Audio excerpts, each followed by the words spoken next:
బులెటిన్లో breaking news చూస్తున్నాం. తెలంగాణలో కొలువుదీరిన కాంగ్రెస్ ప్రభుత్వం మంత్రివర్గ విస్తరణపై ఫోకస్ పెంచింది. ఇప్పటికే ఆయా జిల్లాల నుంచి ముఖ్య నేతలు మంత్రి పదవులను ఆశిస్తుండగా కేబినెట్ కూర్పు పూర్తి చేసి పాలనపై మరింత దృష్టి సారించాలని భావిస్తోంది. ఈ క్రమంలో కేబినెట్ విస్తరణకు ముహూర్తం ఫిక్స్ అయినట్లు తెలుస్తోంది. ఈ నెల 23న కేబినెట్ సమావేశాలు జరగనుండగా ఈ నెల 4న కేబినెట్ విస్తరణ ఉండనున్నట్లు తెలుస్తోంది. అందుకు ప్రభుత్వం ఏర్పాట్లు చేస్తోంది. ఇప్పటికే అధిష్టానం నుంచి కేబినెట్ విస్తరణకు గ్రీన్ సిగ్నల్ వచ్చినట్లు గాంధీ భవన్ వర్గాలు తెలిపాయి. గవర్నర్ సిపి రాధాకృష్ణన్తో నిన్న సీఎం రేవంత్ సుదీర్ఘంగా మంతనాలు జరిపి కేబినెట్ విస్తరణ గురించి సమాచారం అందించినట్లు తెలుస్తోంది.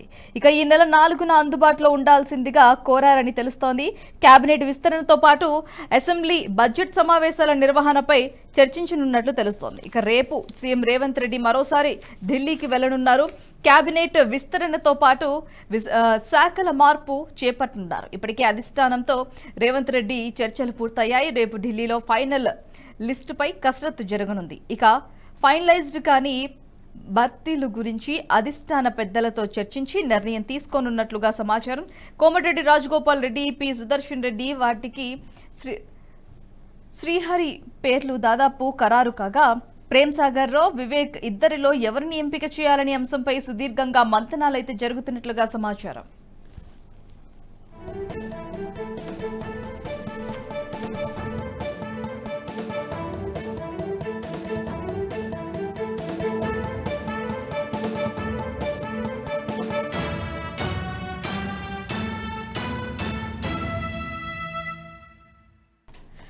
బులెటిన్లో బ్రేకింగ్ న్యూస్ చూస్తున్నాం. తెలంగాణలో కొలువుదీరిన కాంగ్రెస్ ప్రభుత్వం మంత్రివర్గ విస్తరణపై ఫోకస్ పెంచింది. ఇప్పటికే ఆయా జిల్లాల నుంచి ముఖ్య నేతలు మంత్రి పదవులు ఆశిస్తుండగా కేబినెట్ కూర్పు పూర్తి చేసి పాలనపై మరింత దృష్టి సారించాలని భావిస్తోంది. అయితే ఈ క్రమంలో కేబినెట్ విస్తరణకు ముహూర్తం ఫిక్స్ అయినట్లు తెలుస్తోంది. ఈ నెల 23న బడ్జెట్ సమావేశాలు జరగనుండగా ఈ నెల 4న కేబినెట్ విస్తరణ ఉండనున్నట్లుగా తెలుస్తోంది. అందుకు ప్రభుత్వం ఏర్పాటు చేస్తోంది. ఇప్పటికే అధిష్టానం నుంచి కేబినెట్ విస్తరణకు గ్రీన్ సిగ్నల్ వచ్చినట్లు గాంధీ భవన్ వర్గాలు వెల్లడించాయి. ఇక ఇదే అంశానికి సంబంధించి మరింత సమాచారం ఎగ్జిక్యూటివ్ ఎడిటర్ శివప్రసాద్ గారు ఫోన్ లైన్ లో సిద్ధంగా ఉన్నారు. మార్నింగ్ సార్, చెప్పండి. చంద్రబాబు, రేవంత్ రెడ్డి ఇద్దరు గురు శిష్యులు అనే పేరుంది. వారికి సఖ్యత కుదురుతుంది అని అంటారా? భారతి ప్రధానంగా అంటే ఇది ఆలోచిస్తే చాలా పెద్ద పెద్ద ఇష్యూస్ అని కూడా దీని వెనకాల దాగున్నటువంటి పరిస్థితి మనకి చాలా స్పష్టంగా కనిపిస్తుంది. అసలు అంటే చంద్రబాబు ప్రోద్బలంతోనే రేవంత్ రెడ్డికి వచ్చి కాంగ్రెస్ పార్టీలో చేరారు అనేటటువంటి మాట కూడా ఉంది. ఇవన్నీ కూడా చాలా ఇన్డెప్త్ గా మాట్లాడుకునేటటువంటి అంశాలు ఇవన్నీ కూడా. సరే, ఏదేమైనా కూడా రేవంత్ రెడ్డి ప్రత్యక్షంగా కానీ పరోక్షంగా కానీ ఆంధ్రప్రదేశ్లో తెలుగుదేశం పార్టీ గవర్నమెంట్ రావడానికి ఆయన వంతు కృషి ఆయన చేశారు. ఆయన ప్రయత్నం ఆయన చేశారు కాంగ్రెస్ పార్టీలో ఉన్నప్పటికీ కూడా.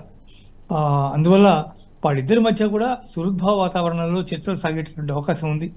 జగన్ని రేవంత్ రెడ్డి వ్యతిరేకించారు, అలాగే జగన్ కూడా రేవంత్ రెడ్డిని వ్యతిరేకించారు. కేసీఆర్ జగన్ ని సపోర్ట్ చేశారు, మీకు గుర్తుండే ఉంటుంది. ఖచ్చితంగా జగన్ గెలిచి తీరుతాడని కేసీఆర్ జోస్యం కూడా చెప్పారు. అందువల్ల వాళ్ళిద్దరూ ఒకటి వీళ్ళిద్దరూ ఒకటిగా ఉండడంలో పెద్ద ఆశ్చర్యపోవాల్సినటువంటి అంశం ఏమీ లేదు. అదే చంద్రబాబు నాయుడు తనంతట తానే ఇనిషియేటివ్ తీసుకుని సమావేశం అవుదాం, పెండింగ్ సమస్యలు ఏవైతే ఉన్నాయో వాటిని పరిష్కారం చేద్దాం అని చెప్పి మాట్లాడడం అనేది ఇక్కడ చాలా గమనార్హమైనటువంటి విషయం. రెండు రాష్ట్రాల మధ్య సఖ్యత ఉండాలి, రెండు రాష్ట్రాలు కలిసి సాగాలి, ఎక్కడా ఎట్లాంటి ఇబ్బంది లేకుండా ప్రజలందరూ బాగుండేటట్టుగా చూడాలి అనేటటువంటి లక్ష్యంతో రెండు ప్రభుత్వాలు కూడా ముందుకెళ్ళేటట్టయితే డెఫినెట్ గా రెండు రాష్ట్రాలు కూడా బాగుంటాయి అనేటటువంటి స్థితి మనకి చాలా స్పష్టంగా కనిపిస్తుంది ఇద్దరి యొక్క వ్యవహార శైలి కనుక మనం చూసినట్లయితే.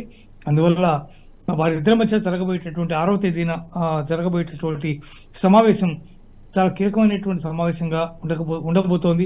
ఈ సమావేశంలో వీళ్ళిద్దరూ కూడా సుహృద్భావ వాతావరణంలో చర్చలు జరిపి ఏమేమైతే పెండింగ్ సమస్యలు ఏవైతే ఉన్నాయో, ఇంకా ఉద్యోగుల విభజన ఇంకా చాలా వరకు ఇంకా పూర్తి కాలేదు, అట్లాగే ఎలక్ట్రిసిటీకి సంబంధించినటువంటి బకాయిలు ఇవన్నీ చాలా ఉన్నాయి, అనేక భవనాలు ఆస్తులకి సంబంధించినటువంటి అంశాలన్నీ కూడా ఇంకా ఇప్పటికి కూడా పెండింగ్ లో ఉన్నాయి.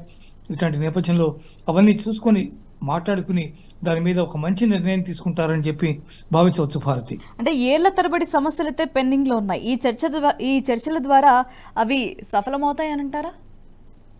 డెఫినెట్ గా, ఎందుకంటే ఇద్దరు కూడా సుహృద్భావ వాతావరణంలో చర్చలు జరిపేటటువంటి పరిస్థితి ఉంది కాబట్టి డెఫినెట్ గా అవన్నీ సఫలమయ్యే అవకాశమే ఎక్కువగా కనిపిస్తూ ఉంది. ఎక్కడన్నా 2-3 చిన్న మెలికలు, చిన్న ఇబ్బందులు ఒకవేళ ఏదైనా ఉంటే వాటిని సామరస్యపూర్వకంగా వాటిని పరిష్కరించుకునేటటువంటి అవకాశం ఉంది. ప్రతిపక్షం కూడా విమర్శించే పరిస్థితిలో లేదు ఇక్కడ. ఉమ్, కేసీఆర్ చుట్టూ ఉన్నటువంటి వ్యవస్థ నెమ్మదిగా బీట్ల వాడుతున్నటువంటి పరిస్థితి కనిపిస్తోంది. ఎమ్మెల్సీలు వెళ్ళిపోతున్నారు, ఎమ్మెల్యేలు కొంతమంది ఆల్రెడీ వెళ్ళిపోయారు, ఇంకా మరి కొంతమంది ఎమ్మెల్యేలు వెళ్ళడానికి సిద్ధంగా ఉన్నారని కూడా మంత్రులు చెప్తున్నారు, కాంగ్రెస్ మంత్రులు చెప్తూ ఉన్నారు. ఇట్లాంటి నేపథ్యంలో బలంగా ప్రశ్నించేటటువంటి పరిస్థితి లేదు ఒక బీజేపీ తప్ప. ఉమ్. అందువల్ల బీజేపీకి మాత్రమే ముందుకెళ్ళేటటువంటి అవకాశం ఉంది. అందువల్ల వాళ్ళు తప్ప బలమైన ప్రతిపక్షం అంటూ ఏం లేదు.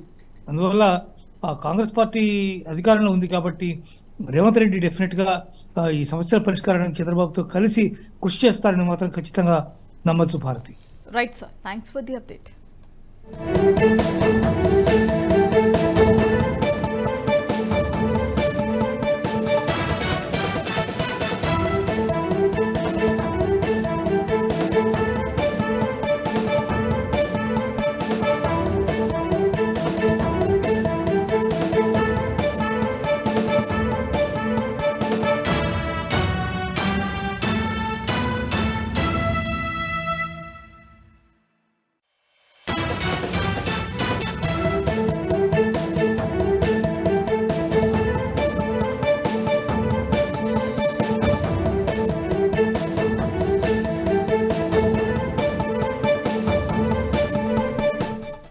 ఈ వీడియో మీకు నచ్చినట్టయితే లైక్ చేయండి, 10 మందికి షేర్ చేయండి. అలాగే కామెంట్ల రూపంలో మీ అభిప్రాయాలను మాతో పంచుకోండి. Nationalist hub group of channels ను సబ్స్క్రైబ్ చేసుకుని తెలుగునాట జాతీయవాద జర్నలిజాన్ని ప్రోత్సహించండి. ఈ వీడియో కింద ఉన్న బెల్ ఐకాన్ పై క్లిక్ చేయడం మర్చిపోవద్దు.